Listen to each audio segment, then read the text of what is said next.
Camp Elliott, near San Diego, late February 1942. Fog lies low over the scrub hills. Antennas rise like bare trees against a white sky. Inside a canvas tent, cables hum. A handful of Marine officers stand shoulder to shoulder, caps pulled tight, eyes steady. At a field table, a civilian in a dark coat, Philip Johnston, waits with two Navajo men. A radio key clicks. A message begins its journey. No code books, no wheels, no cipher pads. The words lift in a cadence the officers do not know. They cross the tent to a second set. Another key, another voice. A corporal's pencil touches paper. English takes shape in clean, precise lines. The original message, sent, received, understood, in less than a minute. Johnston says little. The officers compare the clipboard to the original. No errors, no delays. The tent seems quieter than before, as if the equipment itself has taken a breath. Outside, trucks grind at idle. Beyond the hills lies the Pacific. The war is widening. Radios are everywhere. Interceptors are listening. And the Marines, after months of losses and confusion, are desperate for speed without compromise. To understand why a spoken net could change a battlefield, we need to see the problem it was built to solve. In 1942, the Pacific was a web of radios. Ships, airfields, jungle clearings, foxholes, voices pressed into static. Every order risked an audience. Pearl Harbor had shattered the old rhythm on 7 December 1941. By spring, Japan held the Philippines, Malaya, the Dutch East Indies. American forces were scattered, learning a new war across thousands of miles. Amphibious landings demanded precision under fire. Precision demanded speed. Speed demanded radios. Speed also invited danger. Tactical ciphers were slow. Paper pads, wheel machines, field codes, each promised security but cost time. Minutes mattered to an infantry company under mortars or to a destroyer calling air cover. Too often, units cut corners. Plain English leaked onto the air. Improvised word lists were reused. Call signs went unchanged. Nets clogged. Men died. Japanese signals intelligence was not asleep. Army and Navy intercept units tracked Allied traffic from island chains and cruisers. Direction finding boxed in transmitters. English linguists combed through fragments, building patterns, locating headquarters, tracing convoys. They didn't need to read every word to be effective. Timings, call signs, and repetition told stories of their own. The safest message was the one never sent. The fastest safe message was the one the enemy could not understand. In 1942, the Marine Corps was expanding fast. New divisions were forming. New radios were issued. Field discipline lagged behind need. Wire lines snapped under shell fire or disappeared in jungle. Runners were brave and too slow. Standard cryptographic tools like the Hagelin M209 was solid for written traffic, but impractical when a forward observer needed artillery corrections at once. It could take half an hour to encipher, transmit, receive, and decipher a short message by the book. Half an hour is a lifetime when positions shift every minute. Commanders pressed for brevity codes and authentication systems. They helped. They also spilled clues. The phonetic alphabet, Abel, Baker, Charlie, carried no secrets. Map grids and fire plans were prearranged, but combat is not a plan. Without a way to move complex information fast and safely by voice, tactical radios were both a lifeline and a leak. The first Marine operations of the counteroffensive were already on the calendar. The Solomon Islands, unknown beaches, dense canopies, close ranges. Guadalcanal would test every link in the chain: logistics, aviation, infantry, and signals.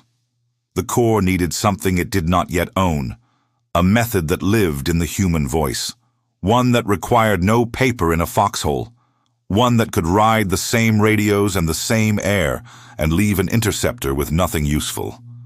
There was a precedent, faint and from another war. In 1918, American units in France had used Native American languages over field telephones with success. It had been a local fix, then forgotten by most. The idea was simple. The execution was not. A language alone was not a code, but a language could be the spine of one. In early 1942, a civilian engineer and World War I veteran who had grown up on the Navajo Nation asked the Marine Corps for a meeting. He had a way to make voice traffic fast and safe, using an American language few outsiders could follow, and a design that made it more than a language. Philip Johnston knew the sound of Navajo from childhood. He was the son of missionaries on the reservation. He rode the mesas with Navajo friends, learned their stories, listened to the cadence of a language with tones and subtleties outsiders struggled to hear. He went to France in World War I, saw how orders slowed and men died in the space between thought and transmission. He remembered stories about Choctaw soldiers sending secure messages by phone in 1918. In early 1942, he took that memory to the Marine Corps and asked for a test. The demonstration at Camp Elliott convinced the officers. Major General Clayton B. Vogel endorsed the idea at once. He recommended recruiting 200 Navajos for a new radio role. Washington agreed. The first group was smaller. 29 young men gathered from trading posts, schools, and sheep camps. They traveled by bus and train to San Diego. They took the oath, endured boot camp like any Marine, and then reported to signal school. They would build the system they would carry into battle. They designed for speed. They designed for clarity. They designed for the enemy listening with a pad and pencil. The code rested on two pillars. First, a word list. Military terms that had no direct Navajo equivalent were assigned agreed meanings. The words were chosen for imagery and ease of recall. A battleship could be a whale, a submarine, an iron fish, beshlo, a machine gun, a fast shooter. The list began with a few hundred terms and grew as the war demanded. Second, an alphabet system.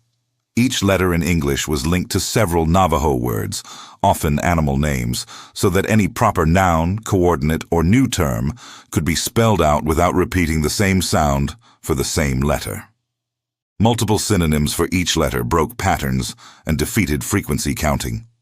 They wrote it down only in training. The dictionary stayed locked at the school. The men memorized and recited until the list lived in muscle and memory. Then the papers were taken away. In the field, there would be no books. If captured, a code talker could not surrender what he did not carry. They practiced on the same field sets the infantry used. Headsets biting into the ear. Batteries fading at the worst times.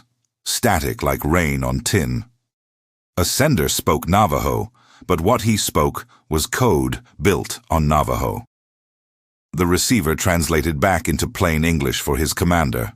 No intermediate steps, no typing, no wheels, no pads. Seconds instead of minutes. And because the code talkers worked in teams, one could send while another logged, reducing errors to almost none. Officers tested them with drills. Send this fire mission. Correct that grid. Change the call sign map.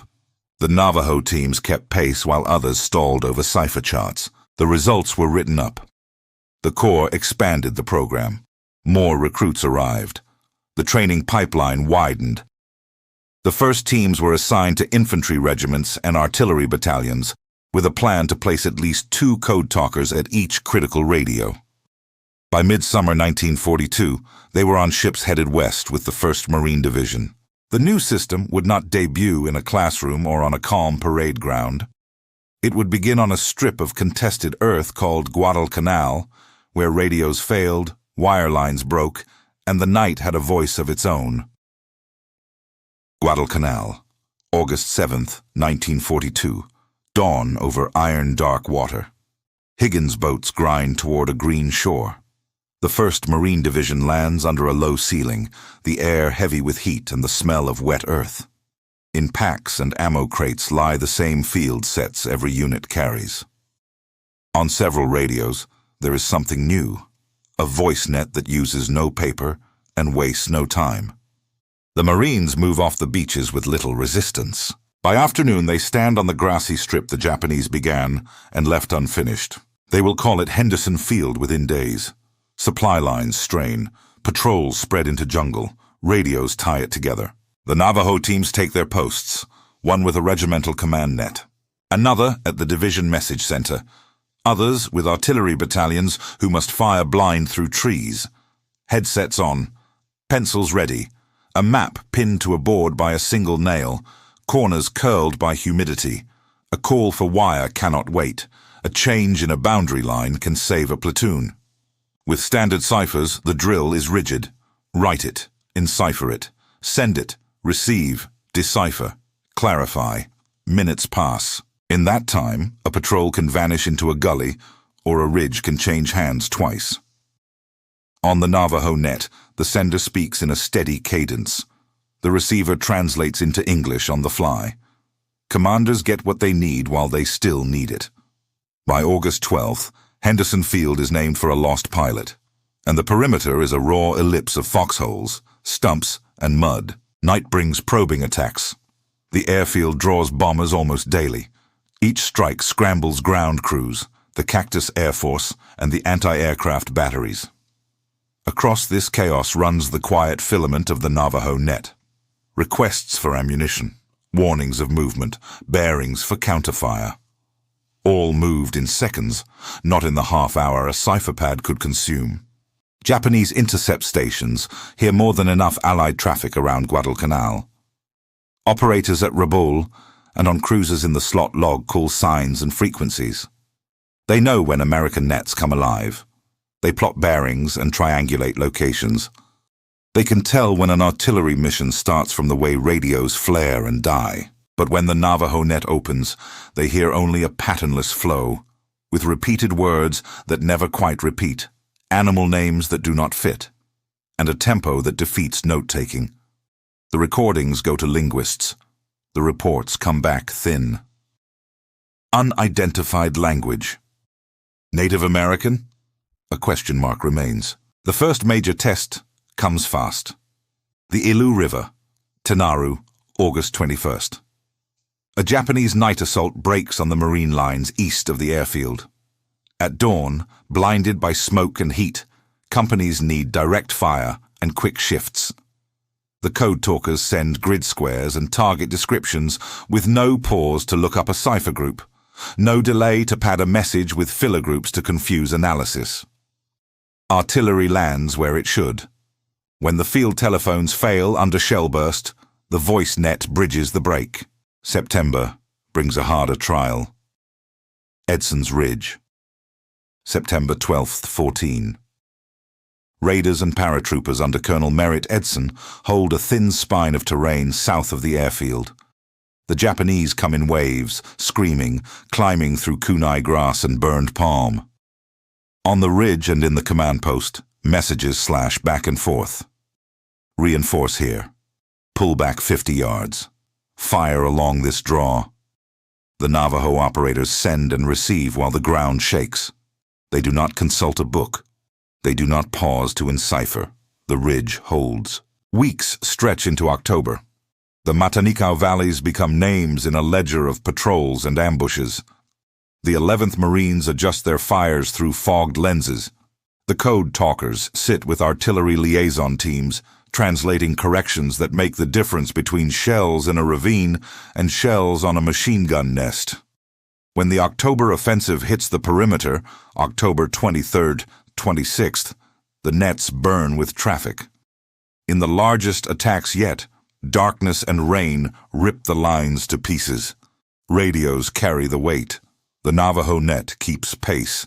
In the mess tents and slit trenches, word spreads.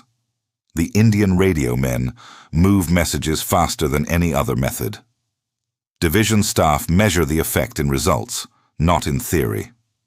There are fewer repeats, fewer misunderstandings. No compromises to security they can detect. At the end of a long month, one pattern stands out. What once took many minutes now takes seconds, and the enemy gains nothing from listening. What works on Guadalcanal does not stay on Guadalcanal. Requests go back to San Diego for more recruits. Training classes fill. New units sailing for the Central Pacific ask for teams by name. The net begins to appear on every operation plan, from Saipan to Peleliu, on the road to a black volcanic island called Iwo Jima, where the system will face its most brutal test. By 1944, the Pacific War had a tempo. Carriers struck, Marines landed, airfields rose out of cane and coral. The Navajo net traveled with the assault waves, a quiet system inside the storm. Saipan, June 15, 1944. Amphibious tractors buck the reef. The 2nd and 4th Marine Divisions hit the western beaches under heavy fire. Shore parties drown in requests. Batteries need targets. Tanks need lanes. Battalions need fresh ammunition at exact points on a shoreline that looks the same in every direction. Code talkers stand in pits behind the berm, sand in their teeth, headsets tight, translating a flood into order. Fire missions cross from beach to gun line without the drag of paper ciphers. When Japanese counterattacks roll down the valleys at night, calls for interlocking fires reach artillery in seconds. The Marines drive north. The island holds an airfield and the road to Tinian. Tinian, July 24th. The landing plan is a deception followed by precision. Feints, south. Real landings on 2 narrow white beaches in the north, barely wider than a city street. The first minutes decide everything. Naval gunfire, smoke, and sudden movement demand a net that does not stumble. Navajo teams with shore fire control parties and battalion radios move coordinates, corrections, and unit shifts with no cipher delay. In 8 days, Tinian falls. It will become one of the largest air bases in the world. The net that helped secure it is still unknown to the enemy who heard it. Guam, July 23rd. Jungle folds and broken ridges. The 3rd Marine Division and the 1st Provisional Marine Brigade fight ashore against dug-in defenders. Japanese forces counterattack at night, striking gaps between regiments. Lines flex, then settle. Code talkers relay changes in frontages, call for illumination, and pass emergency resupply routes before cracks open. When wire lines die in rain and shell fire, the voice net holds the seam. Peleliu, September 15th. Heat like a hammer. The 1st Marine Division lands on coral that cuts through boots. Inland lies a maze of limestone and caves, the Brigol. Radios struggle in folds of rock. Artillery observers whisper into handsets in shallow holes, trying to thread fire into openings the size of doorways. The Navajo teams reduce sentences to seconds. Target names become code words. Corrections arrive before the enemy can relocate. Nothing here is fast except the messages. The price in blood is terrible.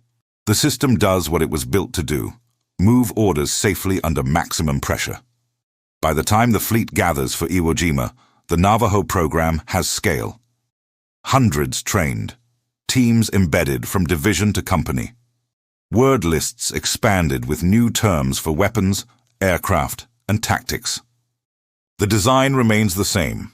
A 2-part code built on a language almost no Japanese linguists can touch, layered with synonyms and an alphabet that defeats pattern counts. Memory replaces paper. Discipline replaces convenience. Iwo Jima, February 19th, 1945. Black sand slides under boots and tracks. The island is a fortress. The 4th and 5th Marine Divisions take the beaches under direct fire. Major Howard Connor, signal officer of the 5th Marine Division, has 6 Navajo Code Talkers at his command post. Through D-Day and the nights that follow, they work without pause. Over 800 messages move through their hands, fast and clean. Connor later says, "Were it not for the Navajos, the Marines would never have taken Iwo Jima." In a battle where every yard costs a life, the absence of delay is its own weapon. Japanese intercept units do what they can. They record, they time, they triangulate. The voices do not yield. Somewhere in a prison compound far from the front, U.S. Army Sergeant Joe Kieumiya, a Navajo captured in the Philippines, is forced to listen to intercepted recordings. He recognizes the language. He does not recognize the meanings. The words are Navajo, but they are not plain Navajo. They carry assigned values, rotated synonyms, and an alphabet hidden inside familiar sounds. He tells his captors he cannot decode it without the key. Beatings follow. The messages remain closed.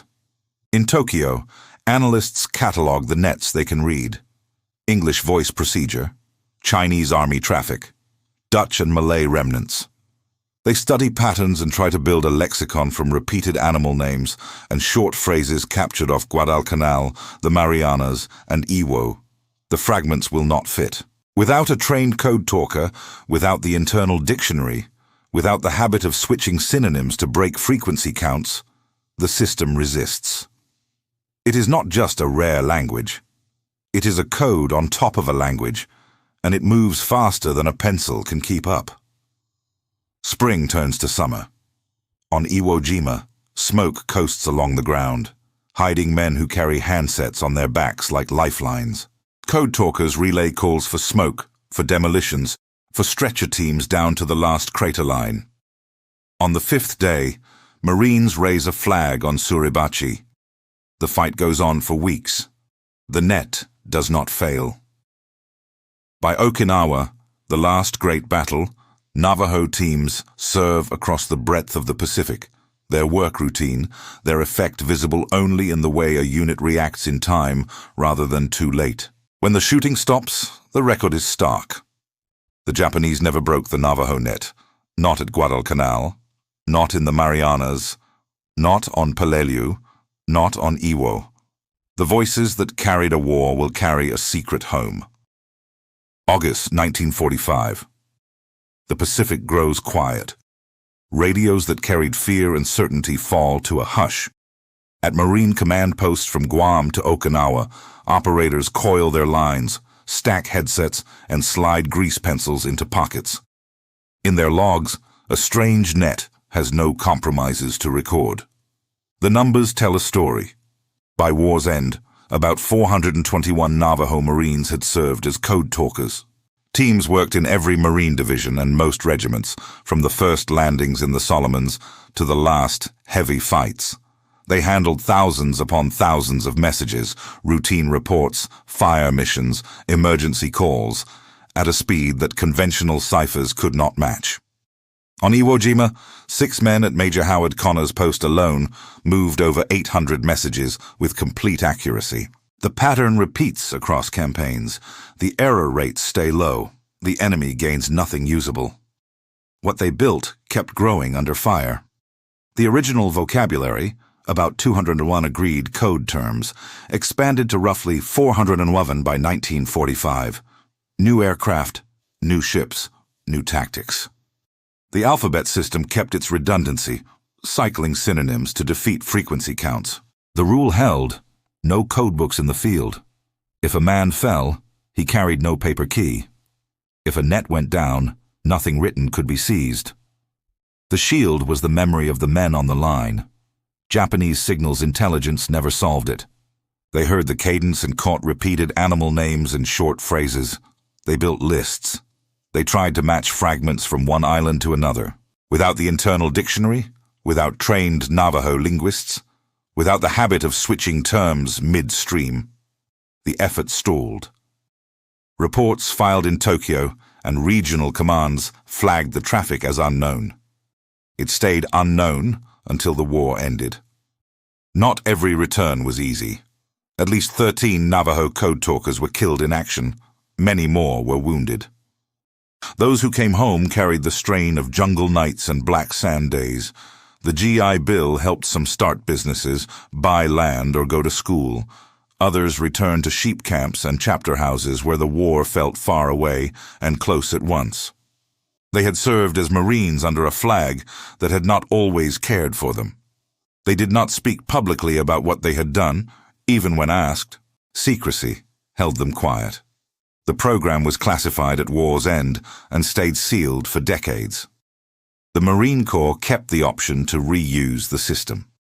In an era before compact, reliable voice encryption, it made sense to keep a proven tool off the public record. Files went into archives. After-action reports were stamped. The men were told to keep their silence. Even families heard little more than, "I ran radio." That was it. In the 1950s and 1960s, the world raced ahead. Jet bombers, transistors, satellites. The Navajo net remained a closed chapter. A few stories leaked as veterans aged. Press articles sketched outlines without detail.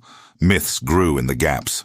Some said they had armed escorts with orders no one could verify. Others said the language alone made the system unbreakable, as if design and discipline did not matter. The record would correct some of this.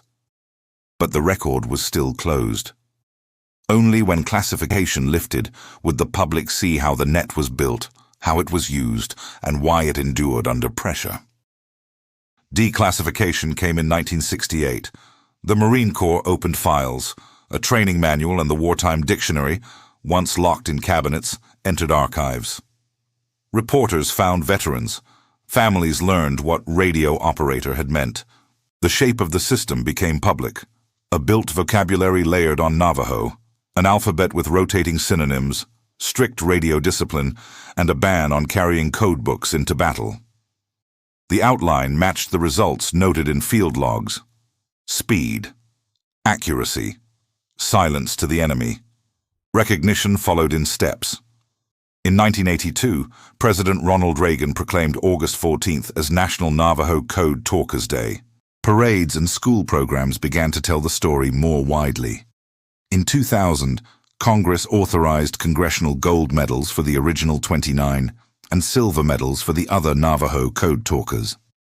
The ceremony in the U.S. Capitol Rotunda took place in July 2001. Surviving members stood under the dome with their families and Marines who had once relied on their voices. The medals were a symbol, not payment, but symbols matter. More followed. The Code Talkers Recognition Act of 2008 extended honors to native code talkers from other tribes who served in both world wars: Comanche, Choctaw, Meskwaki, Hopi, Cherokee, and more, some in parallel programs, some earlier, all with service long undertold. Museums mounted exhibits. The National Archives digitized portions of the Navajo Code Dictionary. University linguists wrote about why the design worked. The record gained clarity where rumor had grown. The clarity corrected myths. The net did not rely on mystery language alone. Navajo is complex and unfamiliar to most outsiders, but a fluent speaker without the internal code list would not read a tactical message. Built terms turned ordinary words into precise meanings. A whale for a battleship, a sewing machine for a machine gun, a chicken hawk for a dive bomber. The alphabet added resilience. Multiple Navajo words mapped to each letter, rotated to break frequency analysis. Speed amplified security. By the time an interceptor captured a phrase and tried to fit it to a guess, the battlefield had already changed. Another myth faded too. Some code talkers recalled being assigned bodyguards, especially in early operations, a sensible precaution for any essential specialist under threat. But the oft-repeated claim of standing orders to kill a code talker rather than allow capture has no documentary foundation. What does appear consistently in the record is discipline. No code books in the field, no casual talk about the system, and a lifetime of quiet after the war at the government's request. Technically, the Navajo net reframed tactical communication security. It showed that a well-designed, memory-based code could deliver near-zero latency under fire without inviting cryptanalytic disaster. It also showed the limit of enemy SIGINT when faced with an unfamiliar language fused to a shifting key and high-volume, high-speed voice traffic. In a later age, machines would take over, secure voice modules, frequency hopping, digital encryption. But the standard the code talkers set remained secure, fast, usable under the worst conditions. The human dimension deepened with time. Chester Nez, the last of the original 29, died in 2014. Communities gathered each August across the Navajo Nation to honor men who once sat in pits of sand and coral, speaking into handsets while shells fell. The story returned to classrooms, not as legend, but as documented fact and living memory. What mattered in combat now shapes how we think about language, technology, and trust, and points us toward a final reckoning with what this innovation meant beyond the battlefield. That reckoning begins with a simple truth. The Navajo net worked because people built it and kept faith with it. A linguist carried an idea to a core in crisis. Navajo Marines turned that idea into a living system. Commanders trusted it under fire. It was not mystique. It was design, memory, and discipline in the service of speed. The war forced a question on everyone who held a handset. How fast can you move meaning without giving away your position, your plan, your life? Machines of the time could not answer at the edge of a jungle line. Paper could not survive a ridge under bombardment. The answer arrived as a human voice, in a language born far from the ocean, carrying a code written into the minds of its speakers. It made radio a weapon again, not a weakness. There is a deeper current. A people whose language had been pushed aside by policy and prejudice used that same language to save American lives. The irony is plain. The dignity is greater. Each message passed over coral and cane was an assertion that culture, when treated as strength, can meet the most modern need. It was not a borrowed costume. It was the heart of the system. The lesson for technology endures. Speed without security kills. Security without usability fails under pressure. The Navajo net balanced both by design. Redundancy in the alphabet, imagery in the vocabulary, rotation to break patterns, no paper to seize. Training that made all of it instant. It anticipated later principles in secure voice. Keep latency low, keep keys off the battlefield, assume the enemy hears everything, and deny meaning. There is also the human cost. Men carried the strain home and kept silent for decades because their country asked them to. Recognition came late, and with it clarity. Myths fell away. What remained was better. The record of a precise craft executed under fire by young Marines who knew exactly what they were doing. Stand on a mesa at dusk. Wind moves across the sage. Somewhere far away, a museum glass case holds a field set and a typed vocabulary that once was memory alone. The radios are quiet now. The lesson is not. In an age of machines, the human voice, trained, trusted, and grounded in culture, can still be the strongest cipher of all.